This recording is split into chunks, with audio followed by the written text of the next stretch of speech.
Jordan Cole avait 34 ans, et la nuit de son mariage, il ne parvenait pas à dormir. Il était ingénieur civil, le genre d'homme qui repassait lui-même son smoking, arrivait 1 heure en avance pour vérifier les fleurs, et donnait un pourboire au coordinateur du lieu de sa propre poche, le genre d'homme qui construisait des choses pour qu'elles durent. Amber et lui étaient ensemble depuis 4 ans. Il était propriétaire de leur maison, sans hypothèque. Il avait économisé pour sa bague sans en parler à une seule âme. Cette nuit-là, pieds nus sur le chemin de pierre chaud de leur villa de mariage, il passa devant la fenêtre de son frère pour aller chercher un verre d'eau. Ce qu'il entendit par cette fenêtre entr'ouverte, la voix de sa nouvelle femme, haletante, sans garde, prononçant le nom de son frère, le figea sur place. Jordan se tint dans le jardin de sa propre nuit de noces et ne fit pas le moindre bruit, car l'homme que sa femme et son frère avaient passé 18 mois à sous-estimer venait d'entendre tout ce qu'il avait besoin d'entendre, et il réfléchissait déjà. Avant de nous plonger dans l'histoire, commentez d'où dans le monde vous nous regardez et abonnez-vous car l'histoire de demain est une histoire que vous devez entendre. À travers la brume matinale, Jordan Cole entra dans l'allée circulaire de la Villa Belle Haven, exactement 1 heure avant l'arrivée prévue des premiers fournisseurs. Le domaine de style espagnol se dressait, calme et fier, sur la campagne de Virginie, ses murs couverts de lierre encore perlés de rosée. Il gara sa berline méticuleusement entretenue et prit un moment pour redresser sa cravate dans le rétroviseur. À l'intérieur de sa housse à vêtements, son smoking repassé attendait sans un pli. Il y avait passé 40 minutes la veille, travaillant chaque couture avec une attention minutieuse. Ce n'était pas qu'il n'avait pas confiance au pressing. C'était simplement que certaines choses méritaient une attention personnelle. La coordinatrice du lieu, Sarah, parut surprise de le voir si tôt. « Monsieur Cole, nous n'attendions personne avant au moins 1 heure. »« Je voulais juste vérifier quelques détails, » dit Jordan, offrant un sourire chaleureux en attrapant son portefeuille. Il en sortit un billet impeccable de $100. Pour la vérification supplémentaire du système de sonorisation dont nous avons parlé. Les yeux de Sarah s'écarquillèrent légèrement. Bien sûr, je vais demander à Mike de le vérifier 2 fois avant la cérémonie. Jordan hocha la tête, se dirigeant déjà vers la cour où la camionnette du fleuriste venait d'arriver.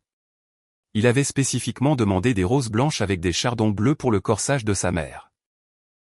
Cole ne méritait rien de moins que la perfection le jour du mariage de son fils. La lumière du matin s'intensifiait tandis que Jordan parcourait sa liste de contrôle mental. Chaque élément recevait la même considération attentive qu'il accordait à ses projets d'ingénierie. Les détails comptaient. Les fondations comptaient. Il avait bâti toute sa vie sur cette compréhension. 4 ans à travailler pour payer ses études, en maintenant les bourses qui les rendaient possibles. 6 ans à gravir régulièrement les échelons dans l'entreprise d'infrastructure, gagnant le respect par sa constance et son excellence. L'acompte qu'il avait économisé pour la maison, refusant les raccourcis, construisant quelque chose de réel. Et maintenant, Amber, la pièce finale de la vie qu'il avait si délibérément créée. Il se souvint du jour où Devon l'avait rencontré. Son frère avait sifflé à voix basse et dit « Ça, c'est une bonne prise, petit frère ».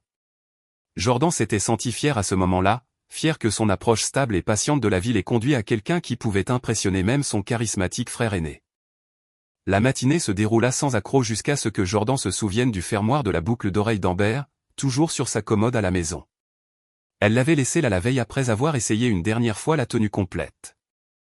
Il fit les 20 minutes de route pour le récupérer, sachant qu'elle voudrait ses perles particulières pour la cérémonie. À son retour à Belle Haven, la suite de préparation de la mariée était déjà en pleine effervescence. Il entendit des voix à travers la lourde porte en bois, puis le rire distinctif de Devon, riche et facile, le même rire qui avait rempli les réunions de famille depuis qu'ils étaient enfants. Jordan frappa, l'écrin de la boucle d'oreille solide dans sa main. La porte s'ouvrit pour révéler Devon, l'air détendu dans son costume de témoin. « Eh, petit frère, je suis juste en train de motiver la mariée avant le match. » Derrière lui, Amber était assise à la coiffeuse dans son peignoir de soie, son sourire éclatant et parfait dans le miroir. « Jordan, tu n'es pas censé me voir encore. »« Je dépose juste tes boucles d'oreilles, » dit Jordan en tendant l'écrin à Devon. « Je ne voulais pas que tu t'inquiètes. »« Toujours à prendre soin de tout, » dit Amber, sa voix chaleureuse. « Maintenant, Phil, ça porte malheur. » La cérémonie elle-même fut tout ce que Jordan avait prévu. Le soleil de fin d'après-midi filtrait à travers les fenêtres cintrées de la villa alors qu'il se tenait à l'hôtel, regardant Amber remonter l'allée en dentelle vintage. Elle était à couper le souffle, exactement comme il l'avait imaginé. Ses vœux venaient directement de son cœur, brut, mais réel. Amber, je promets de construire notre vie avec le même soin et le même dévouement avec lesquels j'ai tout construit d'autres. D'être tes fondations. D'affronter tout ce qui viendra ensemble, honnêtement et complètement. Les vœux d'Amber étaient éloquents, clairement répétés à la perfection. Jordan, tu représentes tout ce que j'ai toujours voulu chez un partenaire. Ta stabilité, ton succès, ton dévouement, tout cela signifie tout pour moi. Je promets d'être digne de la vie que nous partagerons. Elle sourit à leurs invités rassemblés, 70 visages rayonnants d'approbation. Jordan la regarda, mémorisant chaque détail de ce moment qu'il avait si soigneusement créé. S'il remarqua que son sourire semblait s'arrêter juste avant ses yeux, il classa cette observation avec tous les autres petits détails qu'il cataloguait naturellement. Après tout, elle était probablement juste nerveuse. C'était leur commencement. Tout ce qui comptait les attendait. La lumière de fin d'après-midi attrapa sa bague de fiançailles, celle pour laquelle il avait économisé mois après mois, sans le dire à personne jusqu'à ce qu'il puisse se permettre exactement ce qu'elle méritait. Elle projetait des motifs arc-en-ciel sur sa robe blanche alors qu'elle se tournait pour faire face à leurs amis et à leur famille. La mariée radieuse, sous toutes les coutures. La réception transforma la cour de la Villa Belle-Aven en un lieu magique. Des guirlandes lumineuses se croisaient au-dessus de leurs têtes comme des étoiles filantes, jetant une lueur chaude sur les 70 invités qui remplissaient l'espace de rire et de conversation. L'air portait les riches senteurs de la cuisine du Low Country, crevettes et gruaux de maïs, shrimp and gris, riz Carolina Gold, et pain de maïs fraîchement cuit qui rappelait à Jordan les dîners du dimanche chez sa mère. Jordan se tenait près de la piste de danse, regardant Amber discuter avec des amis de l'université. Sa robe de mariée captait la lumière parfaitement.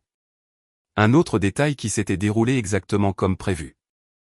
Le DJ maintenait une bonne énergie, sans être envahissant, sentant l'ambiance de la salle avec le talent que Jordan avait espéré en l'engageant. Une légère tape sur son bras attira son attention. Sa mère, Play, se tenait à côté de lui dans sa robe bleu marine. Le corsage blanc et bleu était parfait contre le tissu, son expression portait un poids qui ne correspondait pas à la célébration environnante. « Mon chéri, je veux que tu surveilles ton frère ce soir, dit-elle doucement, sa voix à peine audible par-dessus la musique. Quelque chose cloche. Jordan rit doucement, lui serrant la main. Maman, tout est parfait. Tu t'inquiètes trop. Mais les yeux de Play restèrent sérieux. J'ai observé ce garçon toute sa vie. Je sais quand quelque chose ne va pas, de l'autre côté de la cour, Jordan remarqua Rita, la demoiselle d'honneur d'Amber, seule près du bar. Elle fixait Amber avec une expression qui le fit s'arrêter. Pas la joie que l'on attendrait d'une meilleure amie le jour d'un mariage, mais quelque chose de plus lourd, quelque chose qui ressemblait presque à de la culpabilité. Avant qu'il ne puisse analyser cette pensée, elle se détourna et commanda un autre verre. La soirée se poursuivit sans heurts avec les toasts et la danse. Les oncles de Jordan racontèrent des histoires embarrassantes sur son enfance. Son colocataire d'université loua son caractère, et Devont livra un discours de témoin qui fit rire tout le monde. Tout semblait chaleureux et juste, exactement comme il se doit. À 21h, Amber le trouva entre deux chansons. Elle se serra contre lui, son parfum familier. « J'ai un terrible mal de tête qui arrive, dit-elle en se frottant la tempe. Je dois m'allonger un peu. Je te rejoins dans la suite dans 1 heure. Tu veux que je vienne avec toi, proposa Jordan, mais elle secouait déjà la tête. Non, reste. Profite des histoires de ton oncle. J'ai juste besoin d'un peu de calme. Elle l'embrassa sur la joue et s'éclipsa à travers la foule, le blanc de sa robe visible jusqu'à ce qu'elle disparaisse dans les ombres de la villa. Jordan resta, jouant le rôle du marié affable. Son ami d'enfance Marcus insista pour un autre toast. Sa cousine Sarah voulait une danse. Le temps s'écoulait de cette étrange manière qu'il a lors des célébrations, à la fois vite et lentement. Vers 23h, la fête s'était réduite aux plus résistants. Jordan se dirigea vers leur suite, s'attendant à trouver Amber reposée et l'attendant. La chambre était vide, le lit intact. Il vérifia son téléphone. Pas de message. Le salon du couloir était sombre et silencieux. Il enfila une tenue de nuit, essaya de lire, vérifia à nouveau son téléphone. Pas de message. Minuit approchait avec un poids qu'il ne parvenait pas tout à fait à nommer. Le sommeil ne venait pas. À minuit 8, il décida de se rendre à la cuisine de la cour pour prendre de l'eau. Le chemin de pierre était frais sous ses pieds nus alors qu'il traversait le jardin commun. La moitié des guirlandes lumineuses brillaient encore, créant des puits de lumière douce entre des ombres plus profondes. L'air nocturne portait la chaleur persistante d'un été de Virginie, lourd du parfum de jasmin. Jordan marchait tranquillement, l'esprit vagabondant, jusqu'à ce qu'il passe devant la suite de Devont. La fenêtre était entr'ouverte d'environ 5 centimètres. La vieille villa n'avait pas de climatisation centrale dans les chambres d'amis, et la nuit était chaude. Au début, les bruits ne s'enregistrèrent pas comme quelque chose de spécifique. Puis son corps reconnut ce que son esprit n'était pas prêt à traiter. Le lourd cadre de lit en bois grinçait à un rythme régulier. La respiration d'une femme brisait le silence de la nuit. Des halètements courts. Elle essayait clairement de s'étouffer sans succès. Une expiration basse et contrôlée d'un homme suivi. Les sons étaient sans équivoque, primo, impossible à mal interpréter. Jordan se figea, à 2 mètres de cette fenêtre. Son esprit d'ingénieur commença à compter les secondes sans décision consciente. 1, 2, 3. Puis la voix d'Amber brisa toute retenue qu'elle avait pu maintenir. Juste un instant, un seul instant haletant, elle cria le nom de Devont. Pas une découverte, pas une surprise. Elle le prononça comme quelqu'un dit quelque chose qu'il a déjà dit 100 fois. Naturel, rodé, familier. Le cadre de lit garda son rythme régulier. Jordan resta immobile dans l'air chaud de la nuit, comptant jusqu'à 60. Ses pieds nus enracinés dans le chemin de pierre, sa respiration courte et contrôlée. Les guirlandes lumineuses projetaient des motifs changeants à travers le jardin tandis que son monde se réalignait autour de cette nouvelle réalité. À 60, il se retourna silencieusement et retourna à la suite. Dans la salle de bain, il remplit un verre d'eau du robinet et le but, debout, fixant son reflet dans le miroir. Puis il s'assit sur le bord du lit dans l'obscurité complète, respirant lentement et délibérément jusqu'à ce que ses mains cessent enfin de trembler. Jordan resta assis, immobile, sur le bord du lit. Sa respiration, délibérée et mesurée dans l'obscurité. Chaque inspiration durait 4 secondes. Chaque expiration, la même chose. Une technique qu'il avait apprise des années auparavant pour maintenir sa concentration lors de présentations de projets difficiles. Maintenant, elle servait un autre but, l'aidant à maîtriser le tremblement qui voulait s'emparer de ses mains. L'horloge numérique sur la table de chevet projetait une lueur rouge. 1h17 du matin. Sa nuit de noces. La pensée ne portait plus aucune joie, seulement une clarté froide qui se propageait dans sa poitrine comme de l'eau glacée. Il ne réagirait pas. Pas encore. Un ingénieur ne commençait jamais la construction sans une étude complète du sol sous les fondations. À 1h30, la porte s'ouvrit doucement. La silhouette d'Amber apparut dans la faible lumière du couloir. Elle s'arrêta en le voyant assis là. « Tu es encore réveillé ?» dit-elle doucement en fermant la porte derrière elle. « Où étais-tu » Jordan garda sa voix stable, curieuse plutôt qu'accusatrice. « Oh, je suis désolé, chérie. Je me suis endormi dans le petit salon. » Le mensonge coula, fluide et rodé de ses lèvres. Pas de bégaiement, pas d'hésitation, pas de précipitation coupable pour s'expliquer.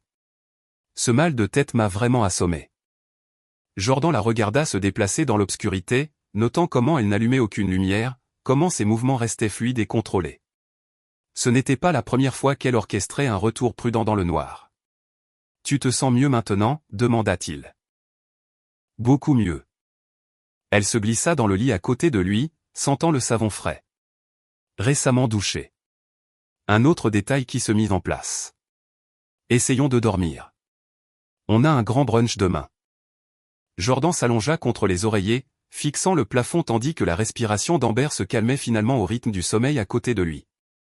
Il ne dormit pas. Il catalogua tout à la place, la chronologie, les sons, la confiance désinvolte de son mensonge, la manière dont elle avait géré toute la soirée comme une performance soigneusement orchestrée. Le matin arriva avec un soleil radieux de Virginie filtrant par les fenêtres de la villa. Jordan se doucha, s'habilla et se dirigea vers le brunch d'adieu dans la cour avec les mouvements précis d'un homme en pilote automatique. Son visage ne trahissait rien alors qu'il remerciait les invités d'être venus, acceptait les félicitations et jouait le rôle du jeune marié satisfait. Mais il observait. Il observait tout maintenant avec de nouveaux yeux. Devont se mêler à la foule avec son charme habituel, riant facilement et donnant des tapes sur l'épaule de Jordan chaque fois qu'ils se croisaient. Mais il y avait autre chose dans la manière de son frère. Pas la culpabilité fuyante de quelqu'un qui a peur d'être pris, mais la confiance détendue de quelqu'un qui croyait avoir déjà gagné. Quand Devont regardait Jordan, il y avait presque de la pitié dans ses yeux, comme si Jordan était celui qui ne comprenait pas comment le monde fonctionnait vraiment. Jordan remarqua comment Devont ne regardait jamais directement Amber, mais semblait toujours savoir exactement où elle se trouvait dans la pièce. Comment il maintenait une distance prudente qui semblait plus délibérée que naturelle. De petits détails qui ne signifieraient rien pour personne d'autre, mais pour la conscience nouvellement calibrée de Jordan, ils étaient comme des enseignes au néon. Alors que les invités commençaient à partir, Jordan aperçut Rita qui rassemblait son sac à main et son sac de voyage. Elle avait été silencieuse toute la matinée, soignant ce qui ressemblait à une gueule de bois mais semblait être quelque chose de plus lourd. Jordan l'approcha nonchalamment. « Rita, as-tu quelques minutes avant de partir ? J'aurais besoin de ton aide pour quelque chose. » Elle sursauta légèrement mais hocha la tête. « Bien sûr, Jordan. » Il la conduisit dans un coin tranquille de la cour, choisissant une table partiellement masquée par des palmiers en pot. Rita s'assit, ses mains tripotant la sangle de son sac. Jordan prit le siège en face d'elle et la regarda droit dans les yeux. « Depuis combien de temps ça dure ? » La question atterrit comme un poids physique. Le visage de Rita devint pâle, puis rougit. Sa bouche s'ouvrit, se referma, s'ouvrit à nouveau. Aucun mot ne sortit. « Rita. » La voix de Jordan resta douce mais ferme. « J'ai besoin de savoir. » Elle baissa les yeux sur ses mains, puis le regarda de nouveau. Sa lèvre inférieure tremblait. « Jordan, dis-moi juste la vérité. C'est tout ce que je demande. » 3 minutes. C'est tout ce qu'il fallut pour que le sang-froid de Rita se fissure complètement. Des larmes coulèrent sur ses joues alors que 18 mois de culpabilité portée trouvèrent enfin un exutoire. Jordan resta parfaitement immobile, son visage un masque de calme tandis que tout le poids de la trahison commençait à prendre forme dans la confession hésitante de Rita. Les mains de Rita tremblaient autour de la tasse de café intacte pendant qu'elle parlait, sa voix à peine plus haute qu'un murmure. Ça a commencé il y a environ 18 mois. Je l'ai découvert par accident. Jordan resta parfaitement immobile, son visage composé. Dis-moi comment tu l'as découvert. J'aidais Amber avec un travail de planification d'événements. Elle avait laissé son téléphone sur la table en allant chercher des fournitures, et un message de Devont est apparu. Rita déglutit difficilement. C'était explicite. Je l'ai confrontée ce soir-là. Qu'est-ce qu'elle a dit ? Elle a pleuré. Elle a dit que ça venait d'arriver, qu'elle était confuse. La prise de Rita se resserra sur la tasse. Mais ensuite, elle m'a dit qu'elle et Devont avaient une histoire avant toi. L'expression de Jordan ne changea pas, mais quelque chose bougea derrière ses yeux. Explique. Devont l'a courtisée en premier, avant même qu'elle ne te rencontre. Ils ont eu quelques rendez-vous, mais rien de sérieux n'est arrivé. Ou du moins, c'est ce qu'elle m'a dit. Rita s'interrompit, luttant. Puis tu es entré en scène et elle t'a choisi. Tu étais stable, tu avais réussi, tout ce que Devont n'était pas. Mais il n'a jamais vraiment accepté ça. Continue. Il est resté en contact avec elle. Des petits messages par-ci par-là. Rien d'évident au début. Puis, il y a environ 18 mois, ils se sont croisés à un événement professionnel auquel tu ne pouvais pas assister. Et ça a juste, la voix de Rita se brisa. Ça a commencé ce soir-là. Jordan hocha lentement la tête, en train de traiter l'information. Qu'est-ce qu'Amber t'a dit d'autre ? Elle a dit que Devont a toujours prétendu que tu la lui avais prise. Qu'elle était censée être à lui. Que tu avais débarqué avec ta belle maison et ton bon travail et que tu avais volé ce qui aurait dû lui revenir. Rita relâcha enfin la tasse de café, s'essuyant les yeux. Je lui ai dit qu'elle devait y mettre fin. Elle a promis qu'elle le ferait après le mariage. Elle a dit qu'elle avait juste besoin de temps pour trouver comment le laisser tomber en douceur sans causer de drame familial. Et tu l'as cru. Je voulais y croire. Les épaules de Rita s'affaissèrent. J'aurais dû te le dire. Je le sais maintenant. C'est juste que c'était ma meilleure amie. Je pensais que si je lui donnais du temps, c'est fait maintenant, dit Jordan doucement. J'aurais besoin que tu écrives tout ce que tu m'as dit. Les dates, les détails, les conversations, tout ce dont tu peux te souvenir. Peux-tu le faire ? Rita hocha rapidement la tête, le soulagement inondant son visage d'avoir une tâche concrète à accomplir. Bien sûr. Quand? Mon avocat vous contactera la semaine prochaine. Jordan se leva, redressant sa veste. Merci de m'avoir dit la vérité aujourd'hui, Rita. Jordan? Elle leva les yeux vers lui, les larmes menaçant de nouveau. Qu'est-ce que tu vas faire? Ce qui doit être fait. Il lui adressa un petit sourire composé qui n'atteignit pas ses yeux. C'est tout ce que tu as besoin de savoir pour l'instant. Le trajet de retour cet après-midi-là fut silencieux. Jordan avait annoncé au brunch qu'il devait reporter la lune de miel. Une échéance majeure d'un projet avait été avancée de manière inattendue. Amber avait accepté cette nouvelle avec ce qui ressemblait à de la déception pour les autres, mais qui se lisait comme un soulagement mal dissimulé pour la conscience nouvellement calibrée de Jordan. Maintenant, elle était assise sur le siège passager, faisant défiler son téléphone, engageant parfois une conversation anodine sur les cadeaux de mariage qu'ils avaient reçus. Jordan répondait de manière appropriée, sa voix agréable et engagée, tandis que son esprit cataloguait chaque aspect de leur vie commune qu'Amber ne comprenait pas entièrement. L'acte de propriété de la maison, uniquement à son nom. La clause de moralité de leur contrat de mariage que son avocat avait rejeté comme étant inapplicable. Les comptes séparés qu'il avait maintenus même après leur fiançailles. Ils arrivèrent dans l'allée de la maison coloniale de 2 étages qu'il avait achetée 3 ans plus tôt, avant qu'Amber n'entre dans sa vie. Elle avait emménagé 6 mois auparavant, remplissant l'espace de sa présence, mais sans jamais y établir de droit légal. Jordan regarda dans le rétroviseur alors qu'elle sortait sa valise du coffre, notant à quel point elle avait l'air à l'aise en se dirigeant vers leur porte d'entrée. Elle ne savait pas que ce confort était temporaire. Elle ne connaissait pas les statuts juridiques spécifiques de la Virginie concernant l'infidélité et les droits de propriété. Elle ne savait pas que Jordan avait passé des années à apprendre le droit des contrats dans le cadre de sa carrière d'ingénieur, ou qu'il comprenait exactement comment les preuves devaient être présentées pour être recevables en justice. Il la suivit à l'intérieur, portant ses propres sacs, notant mentalement chaque article qu'elle avait apporté dans sa maison et chaque achat commun qu'ils avaient fait depuis les fiançailles.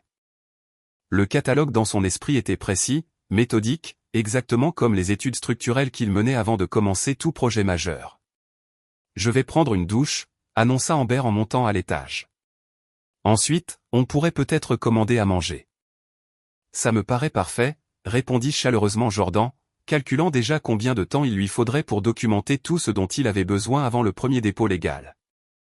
Le lendemain matin, Jordan se réveilla avant le lever du soleil, une habitude ancrée par des années d'horaire de chantier. Il prépara le café en silence, écoutant la douce respiration d'Amber à l'étage. La table de la cuisine devint son centre de commandement. Son ordinateur portable s'ouvrit sur un document vierge qu'il commença à remplir avec une précision méthodique. D'abord, il créa une chronologie. L'incident de la nuit de noces en haut de la liste, suivi de la révélation de Rita sur la liaison de 18 mois. Il nota les dates précises dont il se souvenait où Devon et Amber avaient été dans la même ville lors de ses voyages d'affaires. Chaque entrée était clinique, détaillée, dépourvue d'émotion, exactement comme ses journaux de projet au travail. À 7h15, il envoya un texto à Wendell H. « J'ai besoin de ton aide pour une extraction de données. Affaires privées. On peut se voir ?»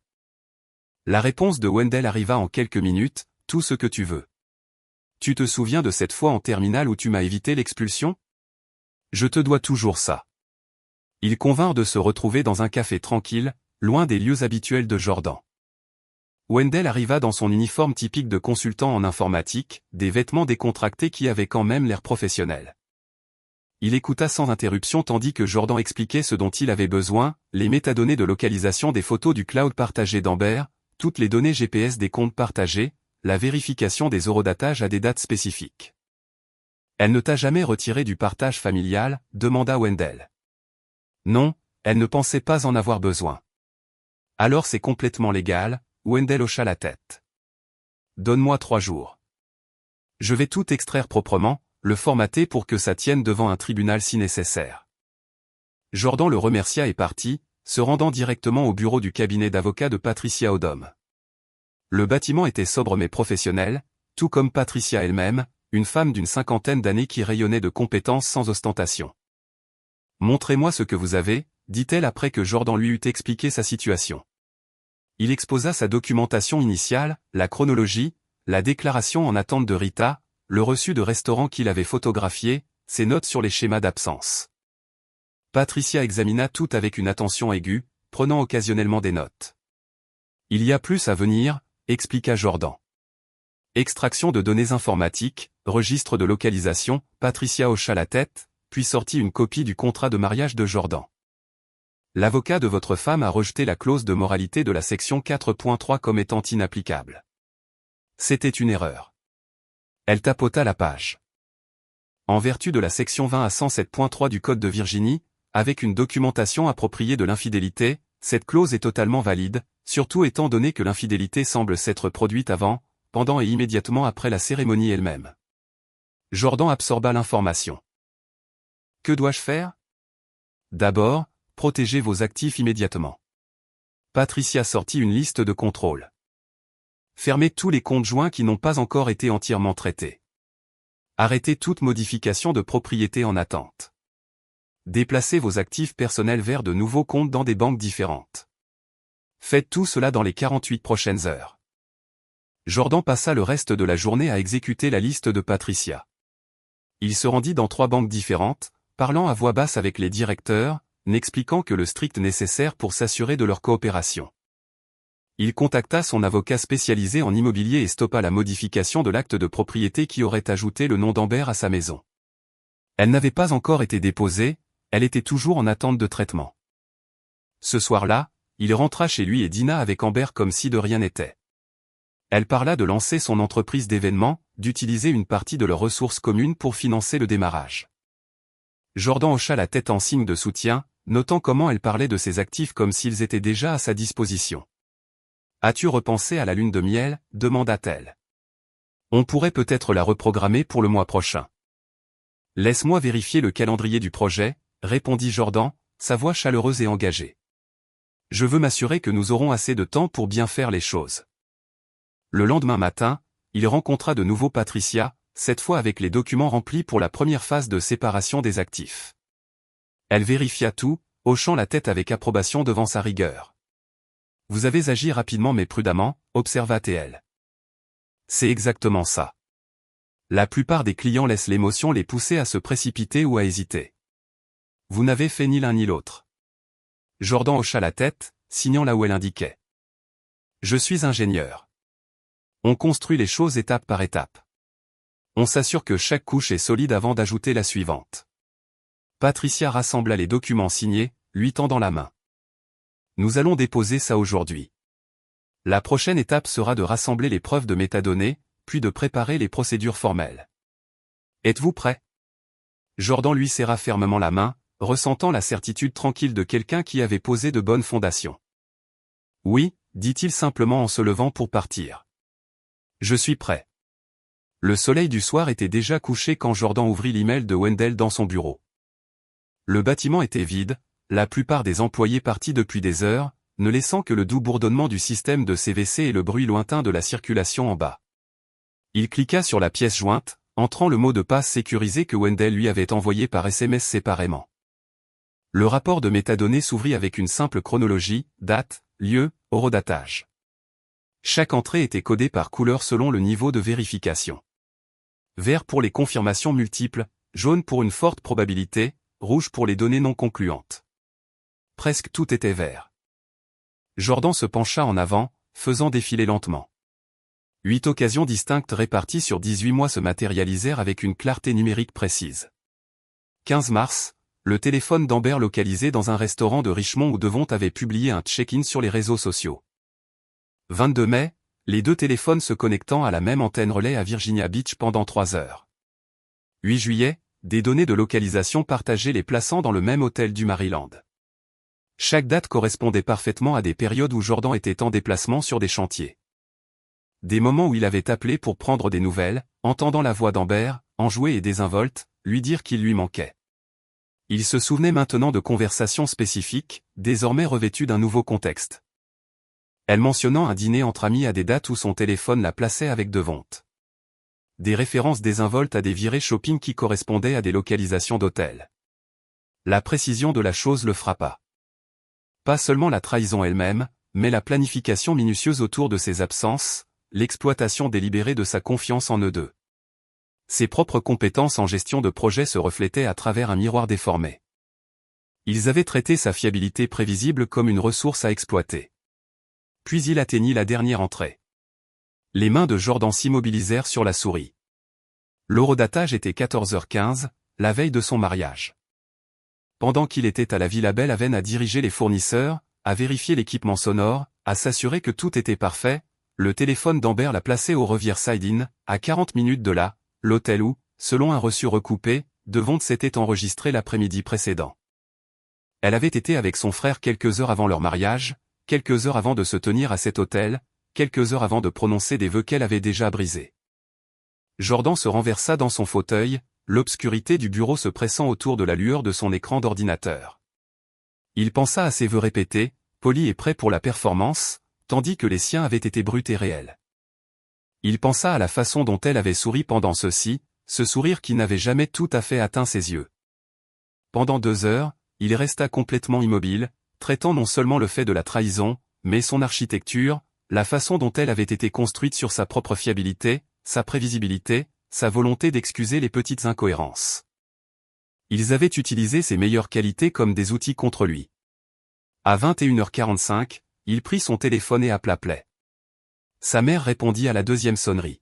« Jordan, tu appelles tard. »« Maman, dit-il doucement. J'ai quelque chose à te dire, et j'ai besoin que tu écoutes d'abord, sans rien dire. » Il y eut une légère pause. Puis, « Vas-y, mon chéri. » Il lui raconta tout. La nuit de noces, la confession de Rita, la confirmation des métadonnées, l'hôtel la veille de la cérémonie.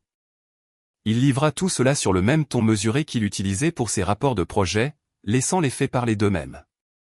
Quand il eut fini, Play resta silencieuse un long moment. Puis elle demanda simplement, « Que veux-tu que je fasse ?» La franchise de sa question, le passage immédiat au soutien sans drame, lui serra la gorge. « Sois juste prête, dit-il. J'aurai bientôt besoin de ton aide. » Après avoir raccroché, Jordan prit 3 profondes inspirations avant de passer le deuxième appel.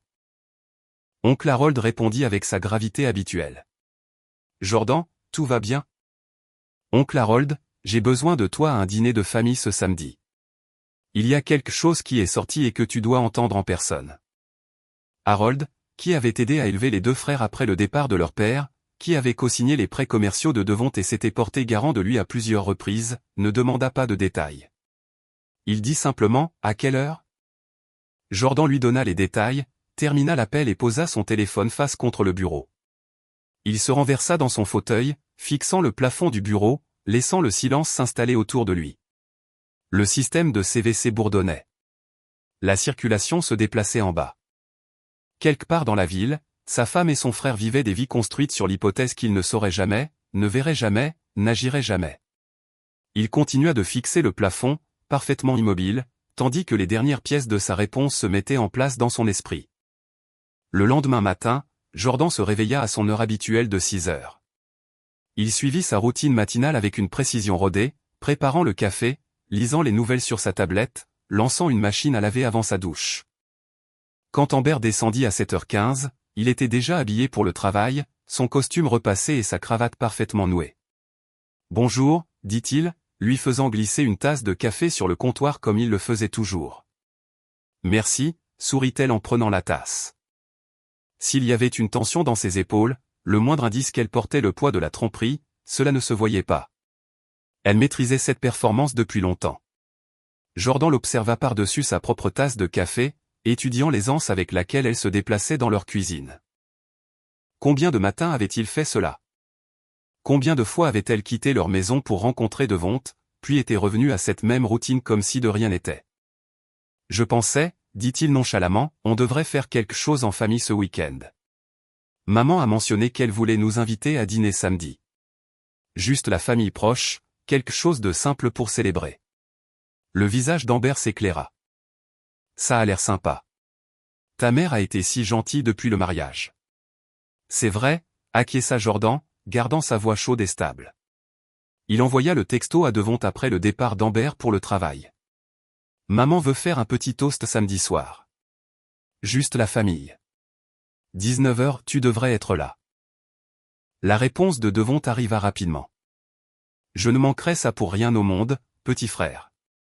Jordan passa sa pause déjeuner avec Rita dans un café tranquille de l'autre côté de la ville, loin de tout endroit où Amber ou Devon pourraient apparaître.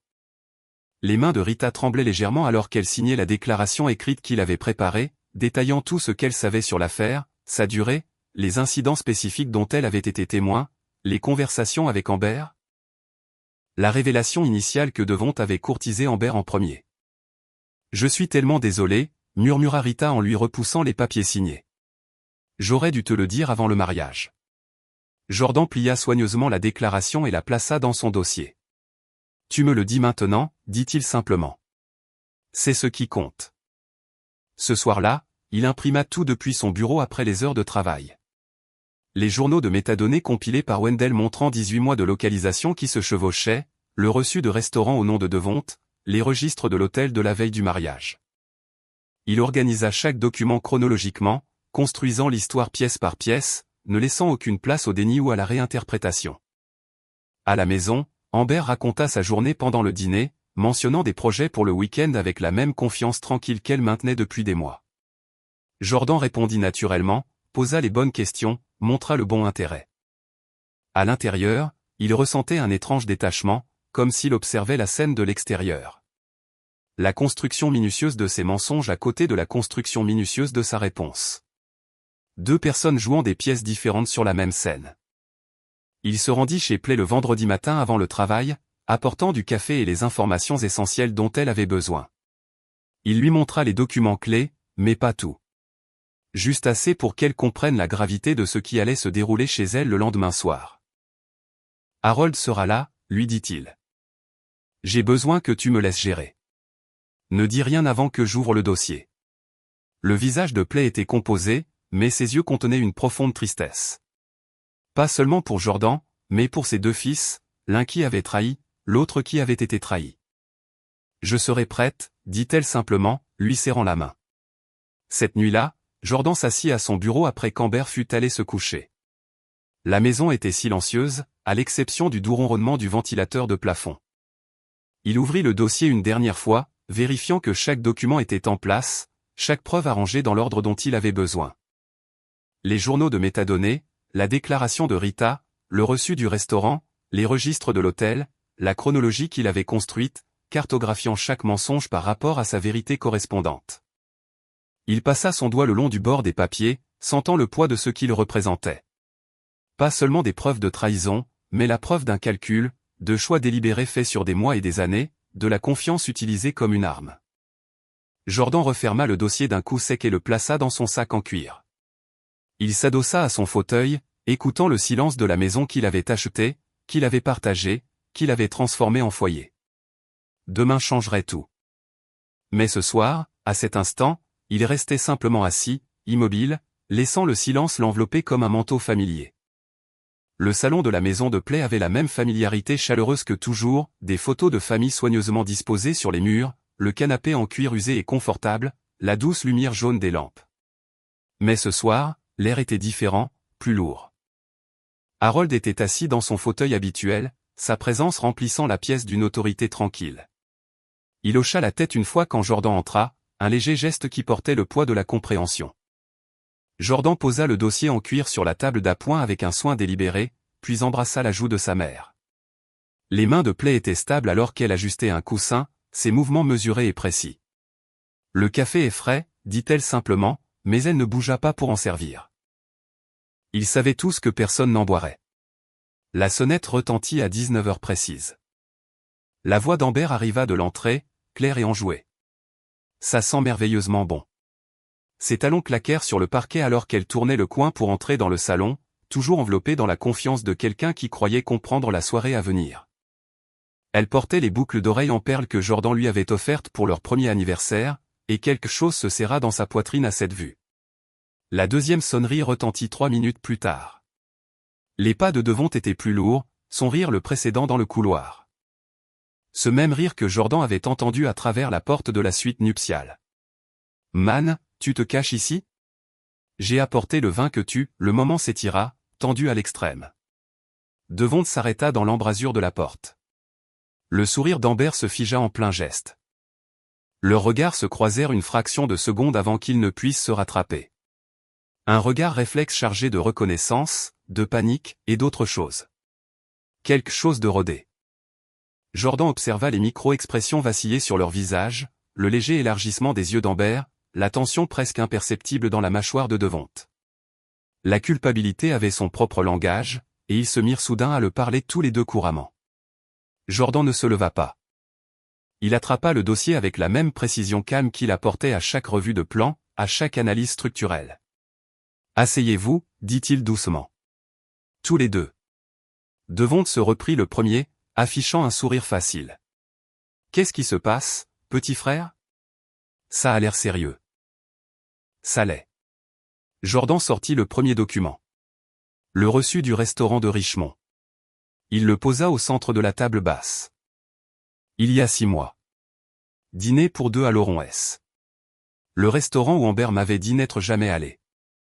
Il regarda sa femme. « Tu te souviens m'avoir dit ça ?» Le visage d'Amber pâlit légèrement, mais elle garda sa voix stable. « Jordan, je peux expliquer. » Il posa le deuxième document. Registre d'hôtel. L'après-midi avant notre mariage. Sa voix resta mesurée, presque clinique. Pendant que j'installais le lieu, tu étais à 40 minutes de là. Dans le même hôtel où Devonte s'est enregistré la veille. Un autre document. Données de localisation de votre compte cloud partagé. 8 rencontres distinctes sur 18 mois, toutes pendant que j'étais sur des chantiers. Frère, écoute, Devonte se pencha en avant, tendant les mains dans un geste d'ouverture. Ce n'est pas ce que tu penses. On planifiait juste l'entreprise de construction. Jordan déposa la chronologie qu'il avait construite. Où était-ce juste l'excuse que vous utilisiez quand vous deviez expliquer qu'on vous voyait ensemble? La déclaration de Rita est là, aussi. Elle m'a tout dit. Le sang-froid d'Amber se brisa. Des larmes coulèrent sur ses joues alors qu'elle tendait la main vers celle de Jordan. S'il te plaît, Jordan, je t'aime. On peut surmonter ça. Jordan retira sa main, son mouvement précis et final. 18 mois, Amber, y compris le jour de notre mariage. Devonte changea de stratégie, sa voix prenant la cadence familière de l'histoire partagée. Jordan, nous sommes du même sang. Nous sommes une famille. Quoi que ce soit, quoi que tu penses que ce soit, on peut régler ça entre frères, comme on l'a toujours fait. Jordan le regarda droit dans les yeux. Entre frères. Il posa le dernier document sur la table, le journal de métadonnées de la nuit de noces, horodaté à minuit 8. Je vous ai entendu par la fenêtre. Je l'ai entendu dire ton nom. Ce n'est pas comme ça que les frères règlent quoi que ce soit. Play resta parfaitement immobile, les mains jointes sur ses genoux, son silence remplissant la pièce comme de la fumée. Elle ne regarda pas Devonte, ne tendit pas la main pour réconforter l'un ou l'autre de ses fils. Son immobilité en disait plus long que n'importe quel mot n'aurait pu le faire. Harold se leva lentement, redressant sa veste. Quand il parla, sa voix était calme, mais portait le poids de décennies d'autorité méritée. Devonte, dit-il, chaque mot pesé et définitif. Tu n'es plus mon neveu d'aucune manière qui compte. Il s'interrompit, laissant les mots atterrir. La caution pour le prêt de l'entreprise est retirée. Définitivement. Un autre silence. Je ne veux plus te voir aux réunions de famille. Si tu te présentes, je partirai. Il se dirigea vers Jordan, lui tendit la main. Ils se la serrèrent une fois, fermement. Puis Harold sortit, ses pas s'estompant dans le couloir. Jordan se tourna vers Amber, sa voix maintenant professionnelle. Cabinet d'avocat Patricia Odom. Voici sa carte et l'adresse de son bureau. Il la fit glisser sur la table. Tu as 30 jours pour quitter la maison, conformément à la procédure judiciaire déjà en cours. Elle t'expliquera le reste. Les conséquences se propagèrent dans leur devis comme une eau lente, méthodique et inarrêtable. L'avocat d'Amber lui conseilla de ne pas contester le contrat de mariage, mais elle insista. L'audience dura moins de 2 heures. Patricia Odom présenta chaque preuve avec une précision chirurgicale. Les journaux de métadonnées montrant le téléphone d'Amber à l'hôtel à 40 minutes de la Villa Belle-Haven l'après-midi avant le mariage. Les reçus de restaurants s'étalant sur 18 mois. La déclaration notariée de Rita détaillant la chronologie et les confrontations. La clause de moralité, rejeté comme inapplicable lors de la signature du contrat, fut fermement maintenu en vertu de la loi de Virginie. Le jugement du juge fut sans ambiguïté. Amber emballa ses vêtements, ses objets personnels et les quelques meubles qu'elle avait apportés dans le mariage. Les déménageurs arrivèrent un mardi matin. Elle les regarda charger le tout dans un petit camion. Puis elle se tint dans l'allée de la maison qu'elle avait cru être la sienne, tenant une boîte d'articles de salle de bain et retenant ses larmes. Les voisins ne la saluèrent pas. Ils avaient déjà entendu. La maison de 2 chambres de ses parents à Richmond n'avait pas changé depuis le lycée. Le même papier peint à fleurs, la même cuisine exiguë où sa mère préparait le café chaque matin, le même lit simple étroit dans son ancienne chambre. À 32 ans, Amber déballa ses vêtements de marque dans le placard qu'elle avait autrefois rempli de robes de bal. Sa mère ne posa pas de questions. Elle prépara juste plus de café. L'effondrement professionnel fut plus lent, mais tout aussi complet. L'entreprise de coordination d'événements qu'elle avait discrètement planifiée dépendait entièrement de l'accès aux ressources de Jordan. Pas seulement ses finances, mais son réseau. La fête de Noël de l'entreprise d'ingénierie civile qu'elle devait coordonner fut annulée par un email poli. Les séminaires d'entreprise qu'elle avait organisés grâce aux contacts professionnels de Jordan s'évaporèrent également. Un par un, les clients qu'elle avait cultivés pendant leur fiançailles se retirèrent. Personne ne fut impoli. Personne ne mentionna la raison. Ils cessèrent simplement de retourner ses appels. Sa popularité sur les réseaux sociaux, construite en grande partie sur le fait d'être la femme de Jordan Cole, diminua à mesure que les circonstances du divorce se propageaient. Pas par des commérages, mais par des documents. C'était le pire. Il n'y avait pas de rumeurs à démentir, pas de récits à remodeler. Il n'y avait que des faits, des dates et des reçus. La honte la suivait dans chaque pièce. Elle était la femme qui avait passé sa nuit de noces dans le lit du frère de son mari, et qui avait tout perdu à cause de cela. La chute de Devon suivit une trajectoire parallèle. La lettre de refus de la banque était brève et définitive. Sans la co-signature d'Harold, le prêt pour son entreprise était refusé. Les fournisseurs qu'il courtisait, les fournisseurs à qui il avait promis des affaires, les sous-traitants qu'il avait commencé à programmer, tout cela dépendait d'un capital auquel il n'avait plus accès. Son téléphone cessa de sonner. Les emails restèrent sans réponse. Le retrait de la famille fut plus discret, mais plus profond. Personne n'annonça rien. Personne n'en avait besoin. La parole d'Harold avait force de loi dans leur cercle, et sa position était claire. Les dîners du dimanche que Devon avait tenus pour acquis cessèrent. Les visites impromptues chez les cousins n'étaient plus les bienvenues. La cuisine de sa mère, toujours ouverte auparavant, lui parut soudain étrangère. 2 mois après le dîner, Devon se présenta à la fête d'anniversaire de son cousin Marcus. Il entra avec un sac cadeau et son sourire facile habituel. La pièce ne se vida pas. Cela aurait été plus facile à gérer. Au lieu de cela, elle se déplaça autour de lui comme l'eau contourne une pierre. Les conversations continuèrent, mais devinrent plus courtes. Les gens étaient polis, corrects et brefs. Personne n'était hostile. Ils trouvaient simplement des raisons d'être ailleurs, dérivant vers d'autres pièces avec des excuses désinvoltes qui signifiaient toutes la même chose, tu n'as plus ta place ici. Il partit au bout de 30 minutes, le sac cadeau toujours à la main. Il n'essaya pas un autre événement familial. Amber était assise dans sa chambre d'enfant ce même soir, entourée de boîtes qu'elle n'avait pas pris la peine de déballer. Elle fixait son téléphone. Pas de notification, pas de mail de clients, pas de RSVP à des événements qu'elle ne planifiait plus. La vie qu'elle pensait construire avait été un château de cartes, et Jordan en avait retiré les fondations avec une précision silencieuse et dévastatrice. De l'autre côté de la ville, Devon était assis seul dans son appartement, la lettre de refus de la banque sur sa table basse. Il avait passé des années à se dire que Jordan était l'ennuyeux, le prévisible, le frère qui ne savait pas vraiment vivre. Maintenant, il comprenait. Jordan n'avait pas été aveugle. Il avait observé, construit, attendu, et quand il avait finalement agi, il avait pris tout ce qu'il pensait avoir gagné. Ils avaient tous les deux tout misé sur l'hypothèse que Jordan Cole ne verrait jamais ce qui était juste devant lui. Ils s'étaient trompés, et cette erreur leur avait coûté tout ce qu'ils convoitaient. 14 mois passèrent, comme l'eau sous un pont solidement construit.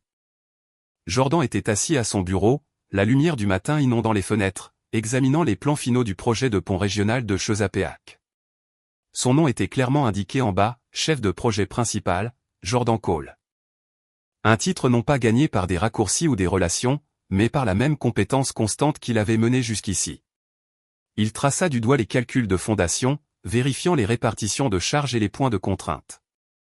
Le projet relierait 3 communautés et transporterait des milliers de vies chaque jour. La responsabilité reposait confortablement sur ses épaules. C'était le travail pour lequel il était fait, créer des structures auxquelles les gens pouvaient faire confiance sans avoir à se demander pourquoi. Ça a l'air solide, dit Sarah de l'équipe d'ingénierie, se penchant sur son bureau pour examiner les plans. Vos révisions du système d'ancrage au sol, ça va nous éviter des maux de tête plus tard. Jordan hocha la tête, appréciant son souci du détail. Toute l'équipe fonctionnait ainsi maintenant. Minutieuse, prudente, sans prendre de raccourcis. Ces normes étaient devenues les leurs. Une confiance gagnée lentement et entretenue avec soin. Son nouvel appartement se trouvait à 20 minutes du bureau, un espace épuré avec une bonne lumière naturelle et des fenêtres orientées à l'est. Il avait tout choisi lui-même. Le mobilier minimaliste, la palette de couleurs sobres, l'espace de travail soigneusement agencé où il examinait ses projets tôt le matin. Pas de décision hâtive, pas de compromis, juste l'assemblage régulier d'une vie qui lui convenait parfaitement. Il y avait une femme, Rebecca, une ingénieure en structure d'un autre cabinet. Ils dînaient ensemble toutes les 2 semaines depuis quelques mois. Rien d'annoncé, rien de précipité. Elle comprenait les chiffres comme lui, parlait le langage des charges portantes et des profondeurs de fondation. La semaine dernière, autour d'un plat de pâtes, elle lui avait demandé directement « Que recherches-tu, Jordan ?» Il avait considéré la question avec le même soin qu'il accordait à ses calculs. De la stabilité, avait-il dit, finalement. Elle avait hoché la tête, comprenant exactement ce qu'il voulait dire. Ils avaient fini le dîner en parlant des temps de prise du béton et de la poésie des systèmes de soutien bien conçus. Le dimanche après-midi le trouva sur la terrasse arrière de Play, une assiette de son fameux rôti de bœuf devant lui. L'air portait le poids de la fin de l'été, épais de l'odeur des herbes de son jardin. Elle ne mentionna ni Amber ni Devonte, ne l'avait pas fait depuis des mois. Au lieu de cela, elle posa des questions sur le projet de pont, s'installant dans son fauteuil préféré avec l'attention de quelqu'un qui écoutait le travail de son fils depuis des décennies. L'étude des fondations est revenue meilleure que prévu, expliqua Jordan, coupant dans la viande parfaitement tendre. Mais nous renforçons quand même au-delà des exigences minimales. Le sol bouge plus que les gens ne le réalisent pendant les changements de saison. Tu as toujours fait attention à ce qu'il y a en dessous, dit Play, sa voix portant la certitude chaleureuse d'une mère qui avait vu son fils se construire pièce par pièce. Jordan lui expliqua les calculs de charge, les systèmes de répartition du poids, les dispositifs de sécurité redondants qui assureraient la sécurité de milliers de personnes sans qu'elles ne sachent jamais pourquoi. Elle écoutait comme elle l'avait toujours fait, comme si ce qu'il disait comptait, comme si elle avait toujours su qu'il serait celui qui resterait debout. La conversation dériva sur son équipe de travail, sur les nouvelles offres de projets qui arrivaient, sur le rythme tranquille que sa vie avait trouvé. Pas une seule fois ils n'eurent besoin de discuter de ce qui manquait. Rien ne manquait. Alors qu'il se levait pour partir, Play lui serra la main et dit avec un petit sourire, « Je t'avais bien dit que quelque chose clochait cette nuit-là. » Jordan rit, d'un vrai rire, libre et serein, le genre de rire qui vient d'un endroit où les vieilles blessures ont bien cicatrisé. Le son se propagea sur sa terrasse comme la preuve de quelque chose de reconstruit, plus fort. Le lendemain matin, Jordan étala les plans du pont sur la table de sa cuisine, le soleil matinal attrapant les bords nets des pages. Chaque calcul, chaque poutre de soutien, chaque colonne portante représentait quelque chose qu'il comprenait jusqu'au plus profond de lui. Certaines structures ont l'air solides jusqu'au jour où elles ne le sont plus. La différence entre un homme qui construit et un homme qui fait semblant est simple, l'un d'eux a vérifié les fondations avant d'y apposer son nom. Il le savait maintenant. Il vérifierait toujours. J'espère que cette histoire vous a plu. N'oubliez pas de liker la vidéo et de vous abonner pour ne pas manquer la prochaine histoire.